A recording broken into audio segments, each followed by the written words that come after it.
Welcome to the session. ఈ రోజు మన టెస్ట్ ఎక్స్ప్లెనేషన్లో భాగంగా మనం the Gandhian period from 1919 to 1929. So గాంధేయ యుగం, గాంధీ పాలిటిక్స్లోకి ఎంటర్ అయిన తర్వాత ఇండియన్ నేషనల్ మూవ్మెంట్లో ఏమేమైతే ఇంపార్టెంట్ ఈవెంట్స్ జరిగాయో వాటన్నిటి గురించి మనం ఈ రోజు టెస్ట్ ఎక్స్ప్లెనేషన్లో కవర్ చేయబోతున్నాం. Okay, question number 1. Which of the following factors contributed significantly to the grim situation in India during the post world war 1 era of 1919? మొదటి ప్రపంచ యుద్ధం అనంతర కాలంలో భారతదేశంలో ఏర్పడిన దయనీయ పరిస్థితికి కింది అంశాలలో ఏవి ప్రధానంగా కారణమయ్యాయి అంటున్నాయి. మనకి వరల్డ్ వార్ 1 ఎప్పుడు ఎండ్ అయింది? 1918 ఆ పీరియడ్లో ఎండ్ అయింది.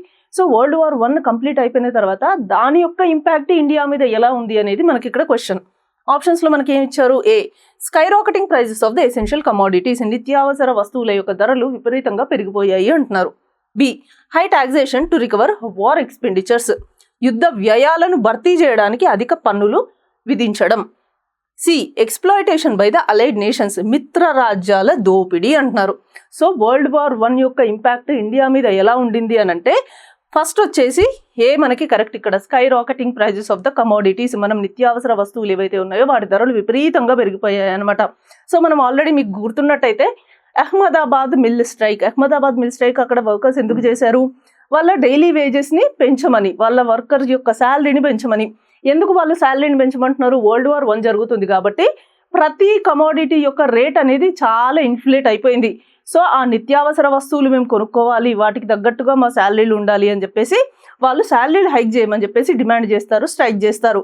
సో ఎసెన్షియల్ కమోడిటీస్ యొక్క రేట్స్ అనేవి వరల్డ్ వార్ 1 జరుగుతున్న పీరియడ్లో చాలా ఎక్కువ అయిపోయాయి అనమాట.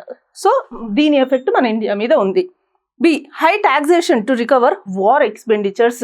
సో టాక్సేషన్ రేట్స్, సో అక్కడ వార్ ఎక్స్పెండిచర్స్ బ్రిటిష్ వాళ్ళు ఎక్కువ చేస్తున్నారు కాబట్టి ఆ వార్ ఎక్స్పెండిచర్ వాళ్ళు అక్కడ ఏదైతే చేశారో దాన్ని మళ్ళీ భర్తీ చేసుకోవడానికి ఇండియన్ పాపులేషన్ ఎవరైతే ఉన్నారో వాళ్ళ మీద ట్యాక్సెస్ ఎక్కువగా వేసేసి ఆ ట్యాక్సెస్ నుంచి వాళ్ళు దాన్ని భర్తీ చేయాలి అని అనుకున్నారు. సో బి కూడా మనకి కరెక్టే. సో ఏ అండ్ బి ఈ రెండు రైటే. సో సి అనేది రాంగ్ మనకి ఇక్కడ. ఎందుకంటే అలైడ్ నేషన్స్ ఏవైతే ఉన్నాయో అవి డైరెక్ట్గా ఇండియాని ఎప్పుడు ఎక్స్ప్లాయిట్ చేయలేదు.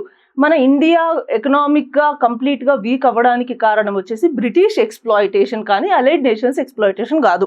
సో దీన్ని బట్టి చూస్తే మనకి కరెక్ట్ ఆన్సర్ ఏమవుతుంది? ఏ అండ్ బి ఓన్లీ అనేది కరెక్ట్ ఆన్సర్ అవుతుంది. Okay, next question number 2. The Montagu Chelmsford reforms sought to introduce which of the following features? Montagu Chelmsford సంస్కరణలు ఏవైతే ఉన్నాయో కింది వాటిలో అవి ఏ లక్ష్యాన్ని ప్రవేశపెట్టాలని లక్ష్యంగా పెట్టుకున్నాయి అంటున్నాడు. సో వాళ్ళు ఈ కింద ఇచ్చిన దాంట్లో ఏది మాంటెగు కెమ్స్ఫోర్డ్ రిఫార్మ్స్లోకి కరెక్ట్ అయినది అనేది మనకి క్వశ్చన్ అనమాట. సో ఆప్షన్స్లో ఏమి ఇచ్చారు? డయార్కీ ఇన్ ద ప్రావిన్సెస్, ప్రావిన్స్లలో ద్వంద్వ పాలన, డ్యూయల్ గవర్నమెంట్, డబుల్ గవర్నమెంట్ అని కూడా మనం దీన్ని అనొచ్చు. 2, unitary government at the centre, కేంద్రంలో ఏకైక ప్రభుత్వ వ్యవస్థ. Okay. 3, complete independence for India, భారతదేశానికి సంపూర్ణ స్వాతంత్రం. And 4, abolition of the secretary of states office, భారత కార్యదర్శి పదవిని రద్దు చేయడం అంటున్నారు. సో మనకి ఇక్కడ మాంటెగు కెమ్స్ఫోర్డ్ లేదా మాంటెగు చెల్స్ఫోర్డ్ ఎలాగైనా పిలవచ్చు మీరు. ఈ మాంటెగు కెమ్స్ఫోర్డ్ రిఫార్మ్స్ ఏవైతే ఉన్నాయో వాటిని ఇంట్రడ్యూస్ చేసిన దాంట్లో ఈ కింద ఇచ్చిన దాంట్లో one of the important feature ఏంటి అని అంటే, ప్రావిన్సెస్లో డ్యూయల్ గవర్నమెంట్ని ఇంట్రడ్యూస్ చేయడం. డ్యూయల్ గవర్నమెంట్ని ఇంట్రడ్యూస్ చేయడం అంటే ఏ విధంగా? రిజర్వ్డ్ సబ్జెక్ట్స్, ట్రాన్స్ఫర్డ్ సబ్జెక్ట్స్ అని రెండు ఉంటాయి అనమాట. రిజర్వ్డ్ సబ్జెక్ట్స్ వచ్చేసి ఇవి గవర్నర్ ఎవరైతే ఉన్నారో ఎగ్జిక్యూటివ్ కౌన్సిల్తో కలిసి వీటిని కంట్రోల్ చేస్తారు, లెజిస్లేటివ్ కౌన్సిల్కి ఆన్సరబుల్ కాదు. అదే ట్రాన్స్ఫర్డ్ సబ్జెక్ట్స్ ఏవైతే ఉన్నాయో ఈ ట్రాన్స్ఫర్డ్ సబ్జెక్ట్స్ కూడా గవర్నర్ యొక్క ఎగ్జిక్యూటివ్ కౌన్సిలే చూస్తుంది, కానీ లెజిస్లేటివ్ కౌన్సిల్కి ఆన్సరబుల్గా ఉంటుంది. అదొకటే డిఫరెన్స్. ఇక్కడ లెజిస్లేటివ్ కౌన్సిల్కి ఆన్సరబుల్గా ఉండదు, ఇక్కడ లెజిస్లేటివ్ కౌన్సిల్కి ఆన్సరబుల్గా ఉంటుంది. ఈ 2 పాయింట్స్ సింపుల్గా గుర్తుంచుకోండి. రిజర్వ్డ్ సబ్జెక్ట్స్, ట్రాన్స్ఫర్డ్ సబ్జెక్ట్స్, దాన్ని బట్టి మనం గుర్తుంచుకోవచ్చు డయార్కీ ఇన్ ద ప్రావిన్సెస్ అని. సో ప్రావిన్షియల్ అటానమీ ఏదైతే ఉందో దానికి సంబంధించి ఈ యొక్క ప్రొవిజనే మనకి కింద పేర్కొన్న వాటిల్లో కరెక్ట్ అనమాట. మిగతా ఏమున్నా unitary government at the centre, వాళ్ళు ఎప్పుడు unitary government at the centre అనేది ఆప్షన్ని ఇవ్వలేదు. వాళ్ళు ఫెడరల్ గవర్నమెంట్నే ఎస్టాబ్లిష్ చేద్దాం అనుకున్నారు. ఫెడరల్ గవర్నమెంట్ అంటే ఏంటి? సెంటర్ అండ్ ప్రావిన్సెస్ ఆ విధంగా. And complete independence for India, Purna Swaraj, complete independence వాళ్ళు విడతల వారీగా ఇచ్చారే తప్ప at a time complete independence ఇవ్వలేదు. వాళ్ళు రెస్పాన్సిబుల్ గవర్నమెంట్ని ఇంట్రడ్యూస్ చేశారు తప్ప కంప్లీట్ ఇండియన్ ఇండిపెండెంట్ గవర్నమెంట్ని ఈ మాంటెగూ కెంప్స్ఫోర్డ్ రిఫార్మ్స్ ద్వారా ఇంట్రొడ్యూస్ చేయలేదు. Abolition of the secretary of states office. So secretary of the states council or office ఏదైతే ఉందో దాన్ని వీళ్ళు అబాలిష్ చేయలేదు. సో మనకి ఇక్కడ ఆప్షన్ 1 మాత్రమే correct answer. Okay. Question number 3. With reference to the Rowlatt act consider the following statements. Rowlatt చట్టానికి సంబంధించి కింది ప్రకటనలను పరిశీలించండి. ఆప్షన్స్ లో మనకి ఏమి ఇచ్చారు రౌలట్ యాక్ట్ గురించి? A, it was based on the report of the sedition committee. ఇది దేశద్రోహ కమిటీ నివేదిక ఆధారంగా రూపొందించబడింది అంటున్నారు. Yes, this is true. 1917లో ఏదైతే సెడిషన్ కమిటీని వేయడం జరిగిందో దాన్ని ఎవరు ప్రిసైడ్ చేశారు? Sir Sydney Rowlatt.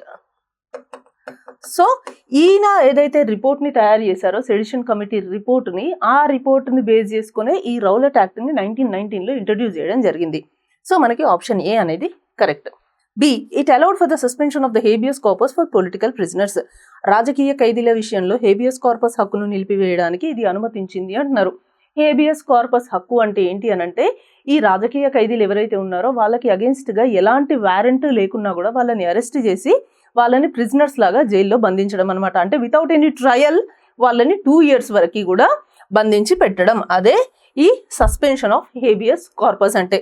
సో ఈ రౌలట్ యాక్ట్ ప్రకారం దాన్ని కూడా వీళ్ళు అలో చేశారు. అంటే సస్పెన్షన్ ఆఫ్ హేబియస్ కార్పస్ని సస్పెండ్ చేసి ఈ రాజకీయ ఖైదీలను ట్రయల్ లేకుండా 2 సంవత్సరాల వరకు బందీగా ఉంచొచ్చు అనేది కూడా ఈ రౌలట్ యాక్ట్ ప్రకారం రావడం జరిగింది.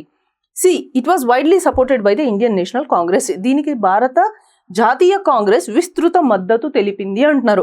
ఇది తప్పు. ఎందుకంటే ఇండియన్ నేషనల్ కాంగ్రెస్ ఏదైతే ఉందో అది ఎప్పుడు కూడా రౌలట్ యాక్ట్కి మద్దతు తెలపలేదు. ఇన్ఫ్యాక్ట్ ఇండియన్ నేషనల్ కాంగ్రెస్లో ఉన్న మెంబర్స్ దీన్ని బ్లాక్ యాక్ట్ అని చెప్పి పేర్కొనడం జరిగింది. సో మనకి ఆప్షన్ సి అనేది కరెక్ట్ కాబట్టి ఇక్కడ ఏ అండ్ బి ఓన్లీ అనేది మనకి రైట్ ఆన్సర్ అవుతుంది. Next question number 4. The Khilafat issue which brought Muslims and the Hindus together in a common front was primarily A response to what? హిందువులు మరియు ముస్లింలను ఒకే వేదికపైకి తీసుకువచ్చిన ఖిలాఫత్ సమస్య ప్రధానంగా దేనికి ప్రతిస్పందనగా ఏర్పడింది అంటున్నారు. అసలు ఈ ఖిలాఫత్ ఇష్యూ, ఖిలాఫత్ మూమెంట్ మన దగ్గర రావడానికి యొక్క ముఖ్య కారణం ఏంటి? మనకు ఆప్షన్స్లో ఏమి ఇచ్చారు? పార్టీషన్ ఆఫ్ బెంగాల్, బెంగాల్ యొక్క విభజన. The harsh terms imposed on the Ottoman caliph by the treaty of the Sevres. Sevres ఒప్పందం ద్వారా ఓటమాన్ ఖలీఫాపై విధించిన కఠిన నిబంధనలు. 3. The introduction of the government of India act of 1919. భారత ప్రభుత్వ చట్టం ఏదైతే 1919 యాక్ట్ని, భారత ప్రభుత్వ చట్టం 1919 యాక్ట్ని ఏదైతే ప్రవేశపెట్టిందో అది రీజన్ అని చెప్తున్నారు. ఆప్షన్ 4. ద జలియన్ వాలాబాగ్ మసాకిర్. జలియన్ వాలాబాగ్ యొక్క హత్యాకాండ.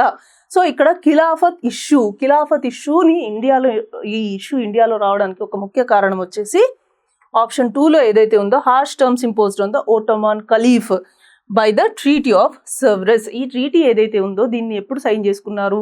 అసలు ఈ ట్రీటీ ఎందుకు వచ్చింది అని అంటే World War I జరిగింది కదా. World War I జరిగినప్పుడు ఓటోమాన్ ఎంపైర్ ఓడిపోవడం జరుగుతుంది. సో ఓటోమాన్ ఎంపైర్ ఓడిపోయిన తర్వాత ఈ ట్రీటీని ఇంట్రడ్యూస్ చేసి అక్కడ బ్రిటిష్ గవర్నమెంట్ ఏం చేస్తుంది?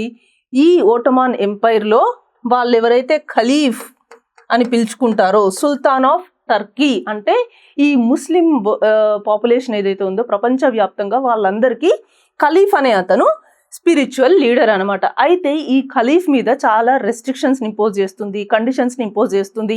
సో వీటికి అగేన్స్ట్గానే ఇండియాలో ఎవరైతే ముస్లిమ్స్ ఉన్నారో వాళ్ళు ఈ ఖిలాఫత్ ఇష్యూని రేజ్ చేయడం స్టార్ట్ చేస్తారనమాట. రేజ్ చేసి బ్రిటిష్ గవర్నమెంట్ని ప్రెషరైజ్ చేస్తారు. మీరు ఏదైతే ట్రీటీ చేసుకున్నారో ఆ ట్రీటీని రద్దు చేసి ఈ ఓటోమాన్ ఎంపైర్ ఖలీఫ్ మీద ఏదైతే మీరు రెస్ట్రిక్షన్స్ని ఇంపోజ్ చేశారో వాటన్నిటిని బ్యాన్ చేయండి అని.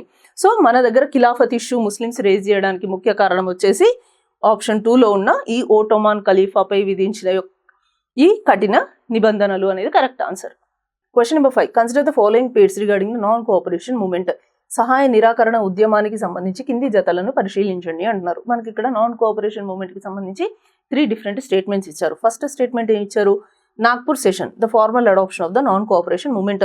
నాగ్పూర్ సమావేశం ఏదైతే ఉందో అక్కడ సహాయ నిరాకరణ ఉద్యమాన్ని అధికారికంగా ఆమోదించడం జరిగింది అంటున్నారు. నాగ్పూర్ సెషన్ ఎక్కడ జరిగింది? 1920లో జరిగింది. ఎవరు దీనికి అధ్యక్షత వహించారు? వీర రాఘవాచార్య గారు దీనికి అధ్యక్షత వహించారు. ఇది మనకి కరెక్టే. ఇదే సెషన్లో అఫీషియల్గా నాన్ కోఆపరేషన్ మూమెంట్ని ఇంట్రడ్యూస్ చేస్తారు. B, Chauri Chaura incident that led to the sudden withdrawal of the non cooperation movement. Chauri Chaura ఉద్యమం ఏదైతే ఉందో అది ఉపసంహరకు ఈ నాన్ కోఆపరేషన్ మూమెంట్ని విత్డ్రా చేసుకోవడానికి దారి తీసిన సంఘటన అంటున్నారు. చౌరీ చౌరా ఎక్కడుంది? యునైటెడ్ ప్రావిన్స్లోని గోరఖ్పూర్ డిస్టిక్లో ఉంది. ఏంటి చౌరీ చౌరా ఇన్సిడెంట్ అంటే అక్కడ ఉన్న ఒక లోకల్ పోలీస్ స్టేషన్ మీద ఆ లోకల్ మాబ్ ఎవరైతే ఉన్నారో ఫైరింగ్ చేయడం జరుగుతుంది. అంటే ఆ లోకల్ పోలీస్ స్టేషన్కి నిప్పు పెట్టడం జరుగుతుంది. దానివల్ల అక్కడ ఉన్న కొంతమంది పోలీసులు చనిపోతారనమాట. సో ఇది చూసిన గాంధీజీ ఏం చేస్తారు, నేను నాన్ వైలెన్స్ పద్ధతిలో మాత్రమే వెళ్ళమన్నాను, కానీ మీరు వైలెన్స్ చేస్తున్నారు అని చెప్పేసి ఆయన ఈ నాన్ కోఆపరేషన్ మూమెంట్ని 1922లో విత్డ్రా చేసుకోవడం జరుగుతుంది. సో మనకి బి కూడా రైటే. ఖిలాఫత్ లీడర్షిప్, దీనికి నాయకత్వం వహించింది ఎవరు? అలీ బ్రదర్స్ అంటున్నారు. సో మొహమ్మద్ అలీ మరియు షౌకత్ అలీ వీళ్ళిద్దరూ కూడా ఈ నాన్ కోఆపరేషన్ మూమెంట్కి నాయకత్వం వహించిన వాళ్ళనమాట. సో మనకి ఇక్కడ ఇచ్చిన 3 స్టేట్మెంట్స్ కూడా కరెక్టే కాబట్టి ఆప్షన్ 4లో ఉన్న A, B అండ్ C అనేది రైట్ ఆన్సర్.